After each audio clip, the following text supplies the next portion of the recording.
Hello everyone, welcome to study today. दोस्तों, आज की इस वीडियो में देखेंगे बीए थर्ड ईयर के फिफ्थ सेमेस्टर के सब्जेक्ट जो है एंशिएंट हिस्ट्री का प्रथम प्रश्न पत्र, यानी कि एंशिएंट हिस्ट्री के फिफ्थ सेमेस्टर का जो प्रथम प्रश्न पत्र है उस पेपर का नाम है प्राचीन भारत में राज्य, अर्थव्यवस्था और समाज, यानी कि state, economy and society in ancient history. ये जो पेपर का नाम है ये नई यानी कि राष्ट्रीय शिक्षा नीति एनईपी 2020 पर आधारित है। तो इसमें कि हमने यूनिट 1 को डिस्कस कर लिया है, यूनिट 2 को भी हमने डिस्कस किया है, यूनिट 3, 4, 5 इन सभी यूनिट्स को हमने एक एक वीडियो में कंप्लीट डिस्कस किया है। अगर आपने उन वीडियोस को नहीं देखा है तो इस वीडियो के डिस्क्रिप्शन बॉक्स में जाइए, वहां पर आपको एक प्लेलिस्ट मिल जाएगी। आप उस प्लेलिस्ट को जैसे ही ओपन करेंगे तो इस पेपर से संबंधित जितनी भी वीडियोस हैं आपको बहुत ही व्यवस्थित क्रम में आपको देखने को मिल जाएगी। आप उन वीडियोस को भी देख सकते हैं। फिलहाल के लिए आज की इस वीडियो में हम डिस्कस करेंगे यूनिट नंबर 6 को। यूनिट 6 में हमें पढ़ना क्या है? इसमें पढ़ना है सिंचाई प्रबंधन के विषय में पढ़ना है, प्राचीन भारत में कृषि के विषय में पढ़ना कि कैसे कृषि वगैरह होती थी, प्राचीन भारत में सिंचाई के प्रबंधन कैसे थे, सिंचाई कैसे की जाती थी, भूमि प्रबंधन कैसे हुआ करता था और स्वामित्व, इसके विषय में हमें डिटेल में अध्ययन करना है। ठीक है, तो ये काफी इंपॉर्टेंट यूनिट है। तो चलिए हम शुरू करते हैं इस यूनिट को कंप्लीट डिस्कस करते हुए। तो सबसे पहले देखते हैं प्राचीन भारत में सिंचाई प्रबंधन। प्राचीन भारत में सिंचाई प्रबंधन के विषय में हम देखेंगे, यानी कि इरिगेशन मैनेजमेंट इन एंशिएंट इंडिया। ठीक है, इसके विषय में पढ़ते हैं। तो प्राचीन भारत में सिंचाई प्रबंधन एक अत्यंत महत्वपूर्ण विषय रहा है। सिंधु घाटी सभ्यता से लेकर मौर्य और गुप्त काल तक सिंचाई के विभिन्न तरीकों और तकनीकों का विकास हुआ। इन तकनीकों ने कृषि उत्पादकता में को बढ़ाने में महत्वपूर्ण भूमिका निभाई और सभ्यताओं के विकास में महत्वपूर्ण योगदान दिया है। ठीक है, कृषि उस समय की अर्थव्यवस्था की रीढ़ थी, यानी कि प्राचीन समय में कृषि ही एक ऐसा इंपॉर्टेंट यानी कि व्यवसाय था जिसके माध्यम से अर्थव्यवस्था को सुदृढ़ बनाया जा सकता था और सिंचाई ही इस कृषि को समृद्ध बनाने का प्रमुख साधन था। और आइए आइए प्राचीन भारत में सिंचाई प्रबंधन के विभिन्न पहलुओं को पर एक विस्तृत डिटेल में हम अध्ययन करेंगे, उस पर नजर डालेंगे। तो उसके विषय में हम एक एक चीज को अच्छे से पढ़ेंगे। ठीक है, तो सिंधु घाटी सभ्यता के समय कैसे सिंचाई प्रबंधन थे उसे सबसे पहले देखते हैं। सिंधु घाटी सभ्यता में सिंचाई के लिए कुओं, जो कुएं होते थे ना, कुओं, नहरों और जल संग्रहण संरचनाओं का उपयोग इनका उपयोग व्यापक रूप में उपयोग किया जाता था। मोहनजोदड़ो और हड़प्पा जैसे शहरों में विकसित नगर नियोजन प्रणाली में सिंचाइयों की व्यवस्था शामिल थी। बहुत ही व्यवस्थित क्रम में सिंचाई के प्रबंधन वहां पर देखने को मिलते हैं। नगर नियोजन, वहां पर नगर नियोजन की भी व्यवस्था थी। तो सिंधु घाटी सभ्यता के नगरों को इस तरह से डिजाइन किया गया था कि वर्षा का जब पानी है ना, पानी एकत्रित किया जा सके और उसे कृषि के लिए उपयोग किया जा सके। ठीक है, तो इस तरीके से उसको बहुत ही व्यवस्थित क्रम से बहुत ही डिजाइन अच्छे तरीके से डिजाइन किया गया था ताकि वर्षा का पानी बर्बाद ना जाए, उसे एकत्रित करके कृषि के उपयोग में किया जा सके। नालियों और जल निकास, नालियों का भी निर्माण था, जल निकास के लिए अच्छे अच्छे मतलब की नालियों की व्यवस्था की थी। तो इन नगरों में बेहतरीन नाली व्यवस्था थी जिससे जल भराव की समस्या नहीं होती थी और खेतों में पानी पहुंचाना आसान हो जाता था। ठीक है, कूप और कुएं में देखते हैं, कुओं का निर्माण करके भूमिगत जल का उपयोग किया जाता था। ठीक है, ये सारी चीजें इनकी सिंधु घाटी सभ्यता के विषय में थी। अब देखते हैं वैदिक काल में किस तरीके से सिंचाई किए जाते थे, वहां पर कैसे सिंचाई के प्रबंधन थे। ठीक है, प्राचीन भारत में सिंचाई का सबसे पहला उल्लेख ऋग्वेद में आपको देखने को मतलब ऋग्वेद जब अध्ययन करते हैं तो ऋग्वेद के अध्याय में इस चीज का मिलता है, सिंचाई के प्रबंधन के विषय में। ठीक है, वैदिक काल में कुओं का उपयोग सिंचाई के लिए प्रमुख रूप से किया जाता था। ऋग्वेद में कुओं का निर्माण और उपयोग के बारे में विस्तृत वर्णन मिलता है इसमें। और इसके अलावा वर्षा जल संचयन के लिए तालाबों और कुंडों का निर्माण किया जाता था, यानी कि तालाब, यानी एक तरीके से तालाब जो है, कुंडों के, इन चीजों का, जलाशयों का निर्माण किया जाता था जिससे कि कृषि के लिए एक पानी को एकत्रित किया जा सके और कृषि में सहायता हो सके। ठीक है, आगे हम देखते हैं ऋग्वेद में उल्लेख जो है, तो उसमें ऋग्वेद में सिंचाई के लिए कुओं का उपयोग करने का उल्लेख मिलता है। ठीक है, वर्षा जल संचयन, वैदिक काल में वर्षा जल को संचित करने के लिए तालाब और कुएं बनाए जाते थे। ठीक है, आगे हम देखते हैं मौर्य काल में सिंचाई के प्रबंधन किस तरीके से थे उसके विषय में देखते हैं। तो मौर्य काल में सिंचाई के क्षेत्र में उल्लेखनीय विकास हुआ है। चंद्रगुप्त मौर्य और अशोक जैसे शासकों ने सिंचाई पर विशेष ध्यान दिया है। उन्होंने नहरों का निर्माण कराया और सिंचाई व्यवस्था को सुदृढ़ बनाने का प्रयास किया। ठीक है, कौटिल्य का अर्थशास्त्र, क्या कहता है? कौटिल्य के अर्थशास्त्र में सिंचाई के महत्वपूर्ण, यानी कि सिंचाई के महत्व पर जोर दिया गया है और सिंचाई के लिए विभिन्न तरीकों का वर्णन किया गया है, यानी कि कौटिल्य के अर्थव्यवस्था में इन चीजों का बहुत ही अच्छे तरीके से मेंशन किया गया है। आगे हम देखते हैं बड़े पैमाने पर सिंचाई परियोजनाएं जो लागू की। तो बड़े पैमाने पर सिंचाई परियोजनाएं, मौर्य काल में बड़े पैमाने पर सिंचाई परियोजनाएं शुरू की गई जिनसे नहरों का निर्माण, जलाशयों का निर्माण शामिल है, यानी कि इन चीजों का निर्माण हो सका इन्हीं परियोजनाओं के माध्यम से। ठीक है, तो नहरों का निर्माण, जलाशयों का निर्माण, कूपों का निर्माण, ये सारी चीजें हो सकी। आगे हम देखते हैं गुप्त काल में सिंचाई किस तरीके से होती थी, वहां पर सिंचाई व्यवस्था कैसे थी। तो गुप्त काल में सिंचाई पर ध्यान दिया गया है। इस काल में तालाब, कुओं, यानी कि तालाब हो गए, तालाब, कुओं और नहरों का निर्माण जारी रखा गया। ठीक है, गुप्तकालीन शिलालेखों में सिंचाई जो होती है ना, सिंचाई के महत्व पर बल दिया गया है। क्या दिया गया है? बल दिया गया है। ठीक है, आगे हम देखते हैं कृषि पर जोर दिया गया है गुप्त काल में। तो गुप्त काल में कृषि पर विशेष ध्यान दिया गया है, सिंचाई व्यवस्था को और बेहतर कैसे बनाया जा सकते, इस सारी चीज़ों पर बेहतर तरीके से यानी कि गुप्त काल में ध्यान दिया गया है, इस पे बेहतरीन तरीके से काम किया गया है। नहरों का विस्तार देखा जाए तो नहरों का विस्तार किया गया इस काल में, इस गुप्त काल में, और नए नए जलाशयों का निर्माण किया। ऐसा नहीं है कि एक बार बना दिया गया जलाशय अब हो गया, धीरे धीरे वो भी बढ़ जाएगा। तो इसलिए हर यानी कि नए नए जलाशय और जो है उसको अच्छे से साफ सुथरा रखा जाए ताकि वहां पर पानी एकत्रित हो सके।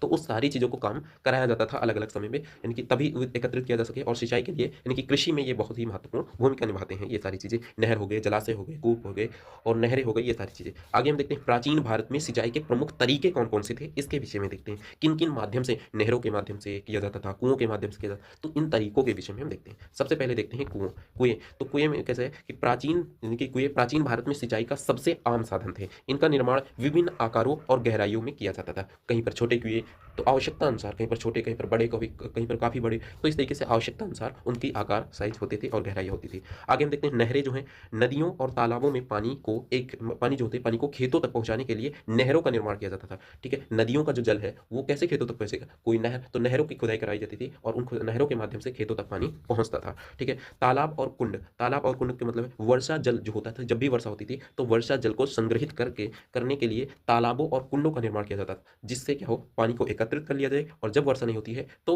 उस जलाशयों या कुंडों के माध्यम से हम अपने खेतों को सींच सकें।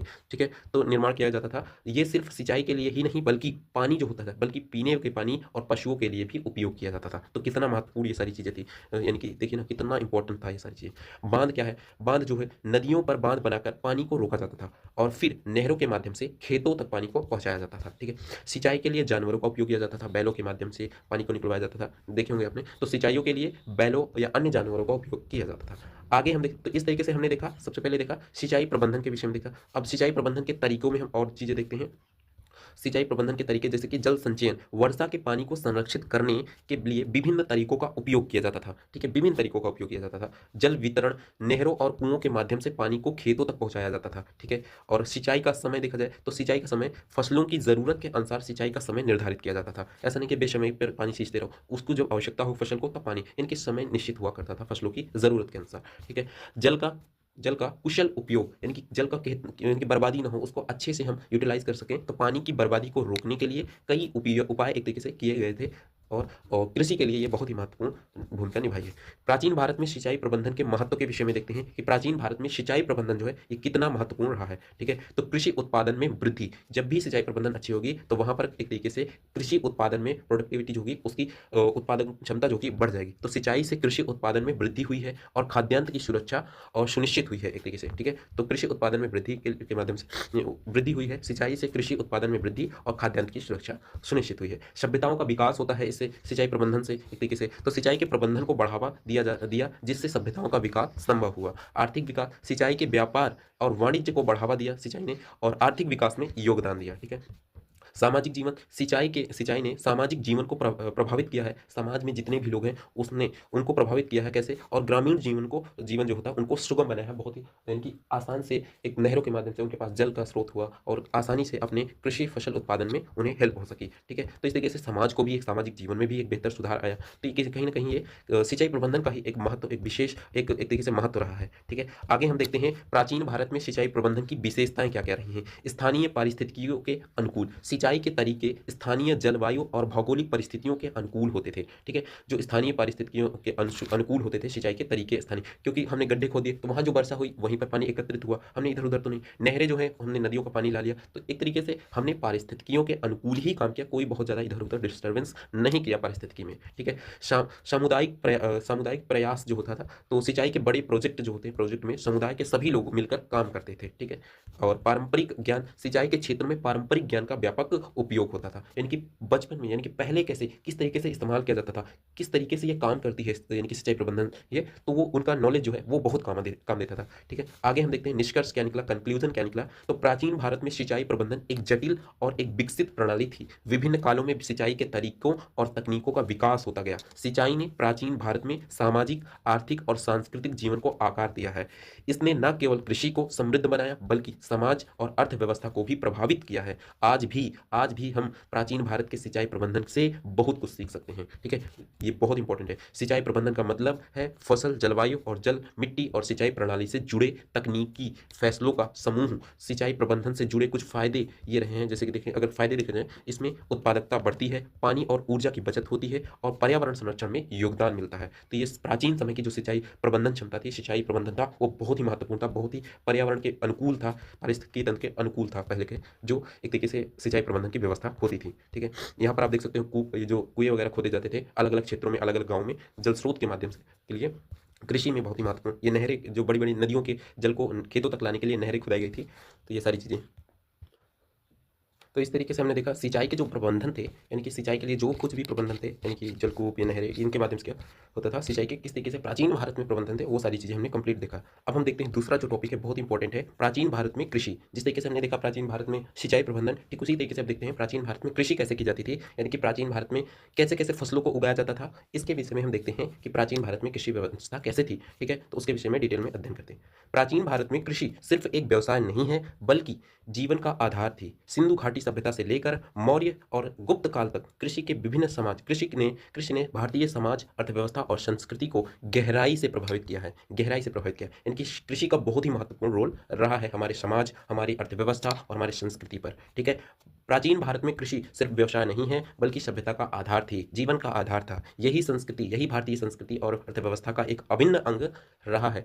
और इसके विषय में देखते हैं, भारतीय कृषि के विभिन्न पहलुओं पर हम गहराई से समझने का प्रयास करते हैं। ठीक है, सिंधु घाटी सभ्यता में कृषि जो है, इसके विषय में हम देखते हैं। सिंधु घाटी सभ्यता में किस तरीके से फसलों को उगाई जाती थी, वहां पर कैसे कृषि होती थी, उसके विषय में देखते हैं। तो सिंधु घाटी सभ्यता में नगर नियोजन और कृषि जो थी बहुत ही व्यवस्थित क्रम में थी। सिंधु घाटी सभ्यता के नगरों को इस तरह से नियोजित किया गया था कि कृषि भूमि तक, यानी कि कृषि भूमि तक आसानी से पहुंच सके, वहां पर आसानी से जलों को भेजा जा सके। नालियों का विकास किया गया था और जलकूपों का निर्माण किया गया था, ताकि यानी कि फसलों को सींचा जा सके आसानी से। तो ये बहुत ही एडवांस वहाँ की टेक्नोलॉजी थी, नियोजन किया गया था वहाँ के शहर को। सिंचाई प्रबंधन, सिंचाई व्यवस्था देखते हैं सिंधु घाटी सभ्यता में। इन नगरों में कुएं और नालियां जैसी उन्नत सिंचाई व्यवस्था थी। ठीक है, और फसलों में गेहूं, जौ, कपास, तिलहन जैसी आदि फसलें उगाई जाती थी। ठीक है, ये सिंधु सभ्यता। अब हम देखते हैं वैदिक काल में कृषि किस तरीके से की जाती थी। वैदिक काल में इंद्र को वर्षा का देवता माना जाता था। ठीक है, इनकी इंद्र को वर्षा का देवता के रूप में माना जाता था और उनकी पूजा की जाती थी, जिससे कि इंद्रदेव प्रसन्न होकर वर्षा करते थे, ऐसा उनका मानना था प्राचीन युग में। आगे देखते हैं हल और अन्य औजार जो थे, लकड़ी के हल, अन्य साधन, औजारों का उपयोग किया जाता था वैदिक काल में। आगे हम देखते हैं पशुपालन। पशुपालन में कृषि के साथ साथ पशुपालन भी किया जाता था, यानी कि कृषि के साथ साथ पशुपालन का कार्य भी होता था, और जो कि कृषि में उससे एक मदद मिलती थी। तो इस तरीके से वैदिक काल में कृषि के किस तरीके से कार्य थे, कृषि में उपयोग होने वाले औजार कैसे थे, पशुपालन भी साथ साथ होता था। तो इस तरीके से वैदिक काल में होती थी कृषि। आगे देखते हैं मौर्य काल में कृषि कैसे होती थी, उसके विषय में देखते हैं। कृषि पर जोर दिया गया। मौर्य सम्राट अशोक ने कृषि को बढ़ावा देने का प्रयास किया और कई सारी परियोजनाएं, सिंचाई परियोजनाओं को लागू किया। उन्होंने बड़े पैमाने पर सिंचाई परियोजनाएं शुरू की, नहरों का निर्माण करना, नहरों की खुदाई वगैरह, जलकुंडों का निर्माण करना, आदि ये सारी चीजें परियोजनाओं के माध्यम से लाई। कृषि सुधार जो है, कृषि सुधार में देखते हैं कृषि उत्पादन बढ़ाने के लिए कई सुधार किए गए, कई सारे योजनाएं लागू की गई। आगे देखते हैं गुप्त काल में कृषि जो होती है, कृषि किस तरीके से होती है, उसके विषय में देखते हैं। तो कृषि का स्वर्ण युग कहा जाता है गुप्त काल। गुप्त काल को भारतीय कृषि का स्वर्ण युग माना जाता है, कहा जाता है। उन्नत कृषि तकनीकें जो है ना, इस काल में कृषि तकनीकों में काफी सुधार हुआ, यानी कि इस चीज पर काफी जोर दिया गया कि टेक्नोलॉजी पर कैसे हम कृषि की उत्पादकता को बढ़ाया जा सकता है। ठीक है, फसलों की विविधता पर बहुत ध्यान दिया गया। विभिन्न प्रकार की फसलों उगाई जाती थी इस समय। कृषि तकनीकें कौन कौन सी थी, जैसे कृषि तकनीकों में कौन कौन से औजार वगैरह इस्तेमाल किए जाते थे, जैसे कि हल है। प्राचीन भारत में लकड़ी के हल का उपयोग किया जाता था। नदियां, सिंचाइयों के लिए नदियां, तालाब और कुओं आदि चीजों, नहरों का इस्तेमाल किया जाता था। खाद के रूप में गोबर हो गया, गोबर पौधों के अवशेषों को खाद के रूप में इनका उपयोग किया जाता था। ठीक है, आगे देखते हैं फसल चक्र जो होता है। फसल चक्र, विभिन्न प्रकार की फसलें एक ही खेत में बारी बारी से उगाई जाती थी। ठीक है, एक ही खेत में अलग अलग तरीके से, अलग अलग समय में, ग्रीष्म में अलग फसल उगती थी, उसके बाद अगला जो ऋतु है उसमें अलग फसल उगाई। तो फसल चक्र को देखते हुए अलग अलग विभिन्न फसलों को एक ही को खेत में बोई जाती थी। फसलें जो है, जैसे गेहूं, फसलों में जो उगाते थे, गेहूं, चावल, जौ, दालें, तिलहन आदि, ये सारी प्रमुख फसलें थी। और हम देखते हैं प्रमुख फसलों में कौन कौन सी है, जैसे कि अनाज में कौन सी है, तो अनाज में जैसे कि गेहूं है, चावल है, जौ है, बाजरा है, आदि ये सारी फसलें हैं, अनाज के रूप में आती हैं। ठीक है, दालों में कौन सी उगाते थे, जैसे कि मूंग हो गया, मसूर हो गया, चना आदि ये सारी फसलें। ठीक है, तिलहन में तिल हो गया, सरसों हो गया, ये सारी फसलें। और कपास जो है, कपड़ों के बनाने के लिए कपास का भी उत्पादन किया जाता था, इसकी भी कृषि की जाती थी। आगे देखते हैं प्राचीन भारत में कृषि के सामने चुनौतियां कौन कौन सी थी। कृषि के सामने ऐसी कौन सारी चुनौतियां थी जिसका वो सामना करता था कृषि के समय। ठीक है, तो जैसे कि अनियमित वर्षा होना। अनियमित वर्षा से क्या होता था, यानी कि निश्चित ही नहीं है, कभी ज्यादा वर्षा हो जाती थी, कभी कम वर्षा हो जाती थी, बारिश ही नहीं होती थी। तो मानसून पर निर्भरता के कारण फसलें अक्सर या तो सूख जाती थी या तो बाढ़ से प्रभावित होकर नष्ट हो जाती थी। तो ये बहुत ही बड़ी समस्या थी। ठीक है, आगे है कीट और रोग से बहुत सारी समस्या थी। फसलों की कीट और रोग से होने वाले नुकसान से बचना एक बड़ी चुनौती थी उस समय के यानी कि कृषि के क्षेत्र में। ठीक है, आगे देखते हैं भूमि का क्षरण जो है, भूमि का चरण यानी कि भूमि की उर्वरकता जो है उसमें कमी होती चली जाती है। तो लगातार खेती करने से भूमि की उर्वरता कम हो जाती है। इस चुनौती को कैसे डील किया जाए, उस चुनौती की समस्या को कैसे हैंडल किया जाए, ये बहुत ही बड़ी चुनौती थी। आगे देखते हैं कृषि से जुड़े बहुत सारे मुद्दे हैं, उनके विषय में देखते हैं। जैसे कि कृषि का स्वामित्व यानी कि भूमि जो है, उस भूमि का स्वामित्व कौन होगा? तो भूमि का स्वामित्व राजा के पास होता था, सामंतों के पास और किसानों में बटा हुआ था। ठीक है, हर एक स्तर पर कुछ भूमि के राजा के पास थी, कुछ सामंतों और कुछ किसानों के पास थी। सिंचाई की समस्या देखा जाए तो सिंचाई की समस्या को वर्षा की अनिश्चितता के कारण सिंचाई की समस्या बनी ही रहती थी। ठीक है, किसानों की स्थिति जो थी उस समय, किसानों को अक्सर भू राजस्व और अन्य कर जो होते थे उनका बोझ उठाना पड़ता ही था। ठीक है, बड़े बड़े इनकी बहुत ज्यादा कर लगा देते थे, जिससे कि किसानों को उतना देने में बहुत ही समस्या होती थी। कृषि ऋण जो होता है, किसानों को बीज, खाद और अन्य आवश्यक वस्तुओं के लिए ऋण देना पड़ता था। ठीक है, ये चीजें व्यवस्था थी। बाजार में कृषि उत्पादनों का विनिमय स्थानीय बाजारों से होता था, स्थानीय बाजारों में ही होता था। ठीक है, आगे देखते हैं प्राचीन भारत में कृषि के महत्वपूर्ण पहलू। प्राचीन भारत में कृषि के महत्वपूर्ण जो पहलू थे उसके विषय में हम देखते हैं। ठीक है, सबसे पहले देखते हैं ऋतु चक्र। तो भारतीय कृषि ऋतु चक्र पर आधारित थी। जो भारत में कृषि उगाई जाती थी वो ऋतु चक्र पर ही निर्भर करती थी। ग्रीष्म में अलग फसल उगाई जाती थी, शीत ऋतु में अलग फसल, तो मतलब कि ऋतु चक्र पर ही निर्भर करती थी फसलें।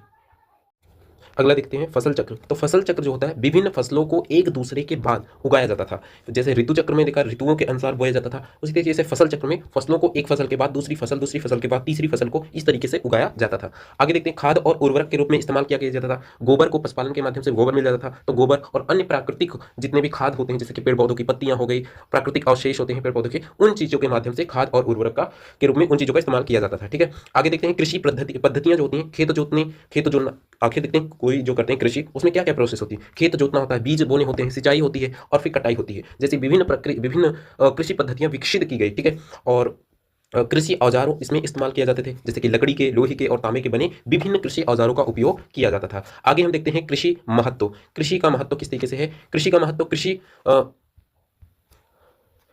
का महत्व अगर देखते हैं तो अर्थव्यवस्था का आधार जो है, प्राचीन भारत की अर्थव्यवस्था मुख्यतः कृषि पर ही निर्भर थी। अनाज, फल, सब्जियां और कपास जैसी फसलें उगाई जाती थी। समाज का आधार जो होता था कृषि, क्योंकि हर एक समाज का, कोई भी व्यक्ति हो समाज का, वो कहीं ना कहीं कृषि द्वारा उगाई गई फसलों का ही सेवन करता है। तो कहीं ना कहीं उससे प्रत्यक्ष या अप्रत्यक्ष रूप से वो कहीं ना कहीं समाज से ही जुड़ा हुआ है। तो समाज का आधार है। तो कृषि समाज के विभिन्न वर्गों को रोजगार प्रदान करती है। किसान, मजदूर, व्यापारी और शिल्पी सभी कृषि को पर प्रत्यक्ष या अप्रत्यक्ष रूप से निर्भर थे। ठीक है, धार्मिक महत्व देखा जाए तो वेदों और पुराणों में कृषि को एक पवित्र माना जाता था। कृषि करना एक पवित्र चीज थी। उससे जो उत्पादन फसल होती थी, उसकी पहली जो अनाज थोड़ा सा होता था, उसको भगवान को चढ़ाया जाता था। उसकी उस भोजन मतलब कि उस अनाज की पूजा की जाती थी सबसे पहले, फिर उसका सेवन किया जाता था। तो इस तरीके से धार्मिक बड़ा महत्व था। ठीक है, कई धार्मिक अनुष्ठान कृषि से जुड़े हुए हैं। आगे हम देखते हैं प्राचीन भारतीय ग्रंथों में कृषि का उल्लेख किस तरीके से है। प्राचीन भारतीय ग्रंथों में कृषि का उल्लेख कैसे है? जैसे कि वेद में देखते हैं तो वेद में देखें तो ऋग्वेद, यजुर्वेद और अथर्ववेद में कृषि से संबंधित मंत्र और सूक्त मिलते हैं। ठीक है, इसी तरीके से अर्थशास्त्र जो है, कौटिल्य के अर्थशास्त्र में कृषि, नीति और भूमि सुधार के बारे में विस्तृत जानकारियां मिलती हैं। तो इस सभी से यानी कि यहाँ पर किस तरीके से कृषि का उल्लेख है, ये जानकारियां इन चीजों से मिलती है। बौद्ध और जैन ग्रंथ, इन ग्रंथों में भी कृषि का उल्लेख मिलता है। आगे हम देखते हैं निष्कर्ष।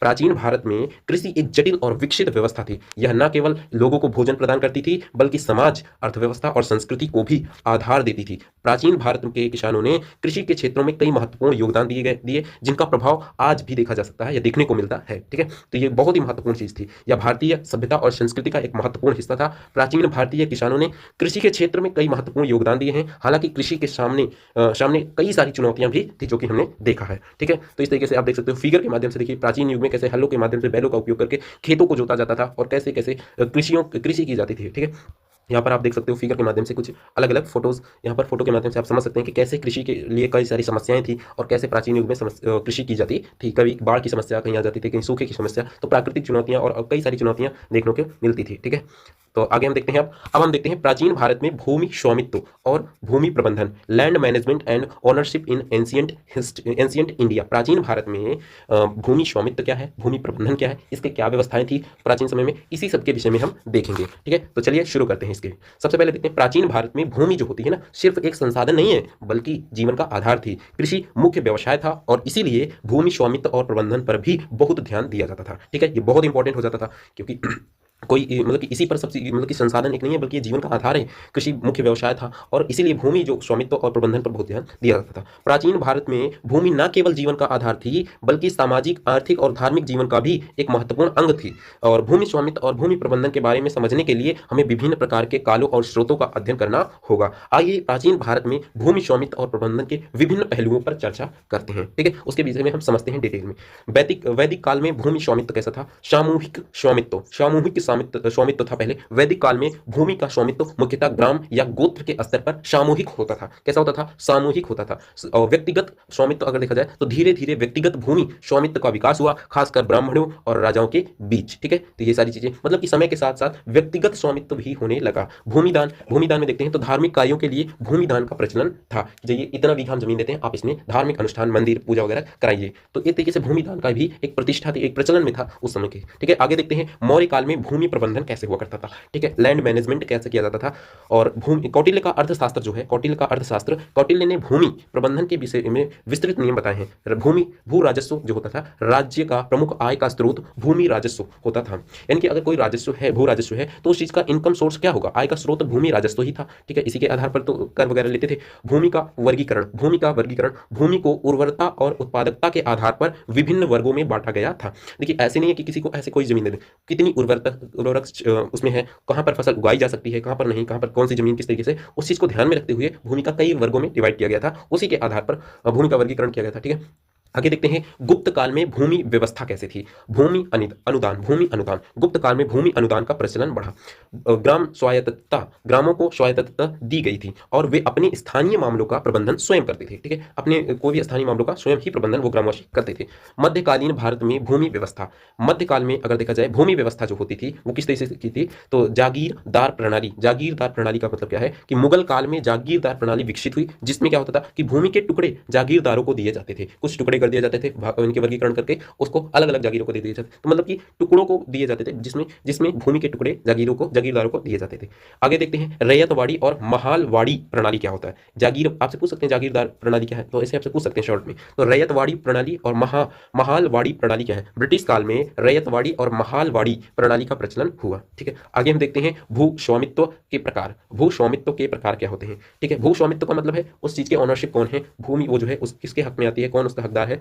और भूमि प्रबंधन, इससे पहले हमने देखा कि कैसे प्रबंधन था उस ना, वर्गीकरण वगैरह ये सारी चीज। लेकिन भू स्वामित्व का मतलब कौन उसका मालिक होगा। तो प्राचीन भारत में भूमि स्वामित्व के मुख्य 4 प्रकार थे। कौन कौन से थे? ठीक है, तो 4 प्रकार वो कौन कौन से थे? पहला राज्य का स्वामित्व, दूसरा सामंतों का स्वामित्व, ग्राम समुदायों का स्वामित्व और व्यक्तिगत स्वामित्व। ठीक है, तो ये सारी चीजों के विषय में देखते हैं। तो सबसे पहला हम देखते हैं राज्य का स्वामित्व। अधिकांशीय भूमि पर राजा या राज्य के स्वामित्व में होती थी। राज्य इसे किसानों को खेती करने के लिए देते थे और बदले में कर लेते थे। ठीक है, इस तरीके से राज्य का स्वामित्व था। सामंतों को राज्य द्वारा भूमि दी जाती थी, राज्य द्वारा सामंतों को कुछ जमीन दी जाती थी, तो उस पर सामंतों का अधिकार होता था। ग्राम समुदाय का स्वामित्व, कुछ भूमि ग्राम समुदायों के स्वामित्व में भी होती थी। इसे ग्राम सभा द्वारा प्रबंधित किया जाता था और समुदाय के सभी सदस्यों को इसका लाभ मिलता था। यानी कि उस ग्राम के जितने भी वासी होते थे उन सभी को उस जमीन का फायदा मिलता था और उस जमीन पर जो भी चीज होते हैं, जो भी ग्रामवासी जो वहां पर उगाते थे, उस सभी समाज के वहां के लोग ग्रामवासियों को उसका फायदा मिलता था। आगे देखते हैं व्यक्तिगत स्वामित्व। अब जैसे देखते हैं कुछ हमारे पास पर्सनल जमीन होगी या पर्सनल भूमि होगी, तो वो व्यक्तिगत स्वामित्व होगा। तो धीरे धीरे क्या हुआ, व्यक्तिगत भूमि स्वामित्व का भी विकास हुआ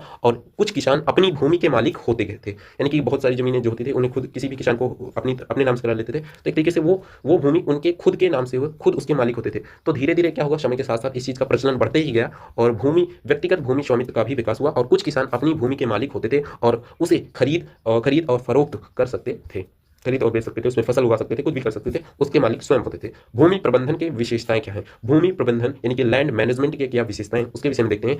तो प्राचीन भारत में भूमि प्रबंधन की कुछ महत्वपूर्ण विशेषताएं हैं, जो कि विशेषताएं कुछ इस प्रकार हैं, उसे देखते हैं। पहला है भू राजस्व व्यवस्था। भू राजस्व व्यवस्था, राज्य द्वारा किसानों से भू राजस्व लिया जाता था और यह राजस्व अनाज या धन के रूप में दिया जाता था। तो भू राजस्व व्यवस्था के अंतर्गत क्या होता था, राज्य जो होता है, राज्य द्वारा किसानों से, किसान जो फसल उस जमीन पर उगाए हैं, उस फसलों की को फसल जो उगाए हैं उस फसलों में के रूप में कुछ अनाज लेते थे, कर के रूप में राजस्व अनाज या धन के रूप में दिया जाता था। ठीक है, आगे देखते हैं सिंचाई व्यवस्था जो है, कृषि जो सिंचाई व्यवस्था थी, कृषि उत्पादन को बढ़ाने के लिए सिंचाई व्यवस्था का विकास किया गया था और तालाब, कुएं और नहरों का विकास निर्माण किया गया था। भूमि का वर्गीकरण दिखते हैं, तो भूमि को उसकी उर्वरता और उत्पादकता के आधार पर विभिन्न वर्गों में बांटा जाता था। यानी कि देखा जाए भूमि का वर्गीकरण अगर करा जाए तो भूमि का वर्गीकरण उसकी उर्वरता के आधार पर विभिन्न भागों में बांटा जाता था।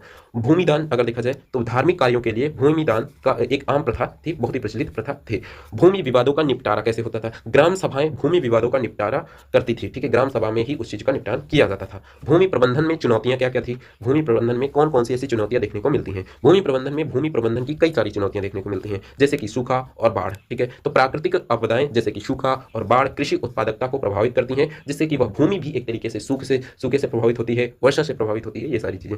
राजस्व संग्रह में कठिनाइयां, राजस्व जो होता है यानी कि जो उस राज्य के जो नागरिक होते हैं, समाज होता है, उनसे जो टैक्स लेते हैं तो उसको संग्रह में कई सारी कठिनाई होती है। दूर दराज के क्षेत्रों से राजस्व संग्रह करना बहुत ही मुश्किल हो जाता था। ठीक है, भूमि विवाद जो होते थे, भूमि स्वामित्व को लेकर अक्सर आए दिन विवाद होते ही रहते हैं। कोई कहता है ये मेरी जमीन है, वो मेरी जमीन है, कोई आधी ये मेरे में आ रही है, तो हमेशा कोई ना कोई विवाद होता रहता। ये सारी चीजें भूमि यानी कि लैंड मैनेजमेंट में, भूमि प्रबंधन में ये सारी समस्याएं हमेशा देखने को मिलती ही थी। ठीक है, तो इस तरीके से हम आगे देखते हैं निष्कर्ष क्या निकलता है। प्राचीन भारत में भूमि स्वामित्व और प्रबंधन एक जटिल विषय था। भूमि का महत्व को देखते हुए राजाओं और ग्राम समुदायों ने भूमि प्रबंधन के लिए विभिन्न प्रकार की व्यवस्थाएं विकसित की। हालांकि प्राकृतिक आपदाओं और अन्य चुनौतियों के कारण भूमि प्रबंधनों में कई कठिनाइयां भी थी। ठीक है, प्राचीन भारत में भूमि स्वामित्व और भूमि प्रबंधन का स्वरूप समय के साथ बदलता रहा है। सामूहिक स्वामित्व से स्वामित्व से व्यक्तिगत स्वामित्व की ओर एक प्रवृत्ति देखने को मिलती है। भूमि राजस्व राज्य का प्रमुख आय का स्रोत होता है। भूमि राजस्व जो होता है राज्य का मुख्य आय का स्रोत होता था और भूमि प्रबंधन के लिए विस्तृत नियम बनाए गए थे। ठीक है, तो इस तरीके से हमने देखा क्या, भूमि प्रबंधन के विषय में देखा और ऑनरशिप यानी कि एक तरीके से भूमि एक तो प्रबंधन हो गया और उसके स्वामित्व, भूमि स्वामित्व के विषय में देखा। और प्राचीन भारत में कृषि कैसे की जाती थी, उसकी समस्याएं क्या है, चुनौतियां क्या है, कौन से काल में किस तरीके से फसल उगाए जाते थे, किस तरीके से औजार इस्तेमाल किए जाते थे, और इसी तरीके से सिंचाई प्रबंधन भी हमने देखा। तो इस तरीके से हमने इस यूनिट से जितने भी प्रश्न बन सकते थे हमने उन प्रश्नों को कंप्लीट डिस्कस किया है। इस यूनिट से जितने भी क्वेश्चन बन सकते हैं, आपके पेपर में जो भी क्वेश्चन बनेंगे, आप उन प्रश्नों का इजिली आंसर दे पाएंगे अगर आपने इस वीडियो को बहुत ही ध्यान से देखा है। तो आई होप दैट कि आपको यह वीडियो पसंद आई होगी। अगर आपको यह वीडियो पसंद आई है तो वीडियो को लाइक कीजिए और चैनल पर पहली बार आए हैं तो चैनल को जरूर सब्सक्राइब करें एंड अपने दोस्तों के पास इस वीडियो को जरूर शेयर करें। एंड हम जल्द ही मिलते हैं इसी तरीके से किसी नेक्स्ट वीडियो में। तब तक के लिए जय हिंद, जय भारत।